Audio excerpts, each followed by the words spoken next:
Hi friends, എല്ലാവർക്കും സുഖമാണ്. This is my favourite park. എനിക്ക് ഈ പാർക്ക് ഭയങ്കര ഇഷ്ടമായി പോയി. ബട്ട് അമ്മ എൻ്റെ കൂടെ കളിച്ചോണ്ടിരിക്കുകയാണ്.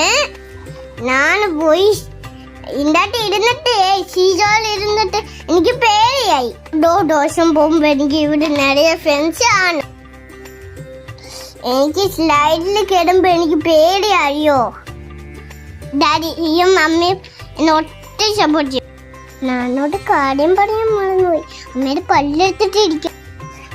അതുകൊണ്ടാണ് ഞാനിപ്പം സംസാരിക്കാൻ പോണ കേട്ടോ. അമ്മയുടെ വേദനയ്ക്ക് മാറിയിട്ട് വീണ്ടും വീഡിയോസ് ഇതാവേ. ഫ്രണ്ട്സ്, ഞാനിപ്പം വീഴും. അയ്യോ, ഷായ്ക്കുട്ടി വീണോ? അപ്പം ഇതേ ഈ വട്ടം വോയിസ് ഓവർ ചെയ്ത് എന്നെ ഹെൽപ്പ് ചെയ്യുന്നത് സാരം കാണും കേട്ടോ. എൻ്റെ വിസ്ഡം ടൂത്ത് 2 എടുത്ത് എൻ്റെ കുറച്ച് റെസ്റ്റും കാര്യങ്ങളൊക്കെയാണ്. അത് കഴിഞ്ഞ് നമുക്ക് വീണ്ടും കാണാം. ബൈ.